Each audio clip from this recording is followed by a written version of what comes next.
دار کوشش شروع کی تھی جس وقت انہوں نے یہ واہ ویلا مچایا ہوا تھا پاکستان میں کہ جی تاجر دوست ایپ جو ہے وہ ہر چیز کا حل ہے. نہیں وہ تو نہیں کام بنا. باقاعدہ انہوں نے ہر دکان کو نوٹس بھیجا. میرے پاس کاپیز موجود ہیں, کہتے ہیں میں آپ کی اسکرین پہ چڑھا دیتا ہوں, جس میں انہوں نے بتایا کہ اگر 10 فٹ کی دکان ہے تو اس کا کتنا ریٹ ہوگا, اگر 20 فٹ کی ہے, 40 فٹ کی ہے, 50 فٹ کی, سو آن سو فورتھ. اور ساروں کو جو ہے انہوں نے نوٹس جو ہے تیار کر لیا اور باقاعدہ نوٹیفیکیشن تیار کر لیا. تو اس کے بعد اس کی امپلیمنٹیشن صفر کی, اور سیلریڈ کلاس کو پچھلے سال بھی چمڑی اتار دی, اس سال پھر چمڑی اتار دی ہے کہ ان کو نہیں چھیڑنا. اس کی وجہ یہ ہے کہ یہ جو ایگریکلچر ٹیکس ہے, یہ جو ریل اسٹیٹ ٹیکس ہے, یہ جو ریٹیل ٹیکس ہے, تینوں جو آپ نے جیولرز کا بھی وہ بھی ریٹیل, انہوں نے نوٹسز بھی وہ بھی ریٹیل میں ہی آتا ہے. تو اس کے لیے یہ تمام وہ حلقے ہیں جو کہ ریتی کوتی اگر نون لی کی ریڑھ کی ہڈی ہے نا سیاست میں, تو وہ یہ. اب وہ کہہ رہے ہیں کہ جی یہ آپ نے برابری کرنی ہے.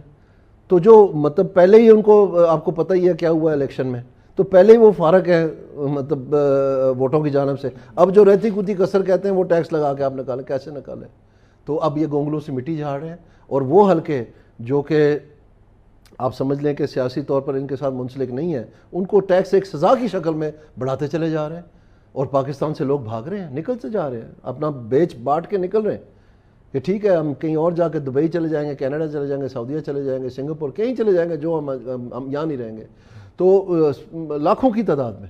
تو یہ سمجھتے ہیں کہ یہ بڑا کمال کر رہے ہیں. اس لیے میں آپ کو کہتا ہوں کہ یہ جو تینوں جماعتیں ہیں, یہ انتظامیہ کی جو بنائی ہوئی جماعتیں ہیں نا, ان کے پاس پاکستان کی معیشت کے لیے کوئی حل نہیں ہے, بالکل نہیں ہے.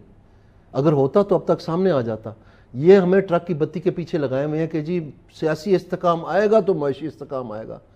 او بھائی, ساؤتھ ایشیا میں 6.4% گروتھ تھی, اس سال 6.4% سالانہ پیداوار میں اضافہ.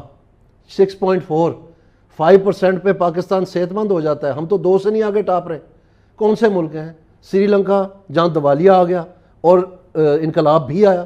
آپ کو یاد ہے وہ کالج کے اسٹوڈنٹ سوئمنگ پول میں پچکاریاں مارتے ہوئے صدارتی پول میں, اور اس کو کیسے بھاگنا پڑا؟ اس کو انقلاب کہتے ہیں. اور جو دیوالیہ نکلا ان کو IMF پروگرام اتنا سخت لینا پڑا کہ ان کو سمجھ نہیں آ رہی کہ صبح یا رات ہے. اور وہاں آپ کا کیا خیال ہے جب دیوالیہ نکلتا ہے اور انقلاب آتا ہے وہ سیاسی استحکام ہوتا ہے؟ بنگلہ دیش کیسا انقلاب آیا ہے؟ وہاں آئین ہی کوئی نہیں ہے. چھوڑیں سیاسی استحکام کو, ایک صاحب کو سڑک سے لا کے بٹھا دیا کہ جی آپ یہ ملک چلائیں, ہمیں نہیں پتہ ہم نے کیا کرنا ہے. یہ سیاسی استحکام. یہ نیپال میں دیکھ لیں اگلے دن کیا ہوا. فائنلی وہ لوگ سڑکوں پہ آ کے انہوں نے حکومتی ہٹا دی. وہاں یہ سیاسی استحکام ہے. یعنی ان سارے ممالک کا 6.4%. افغانستان میں 20 سال جنگ رہی ہے, ان کا اپنا زر مبادلہ ان کے پاس نہیں ہے. وہ ضبط ہے امریکہ میں کہ آپ بچیوں کو اسکول نہیں جانے دیتے.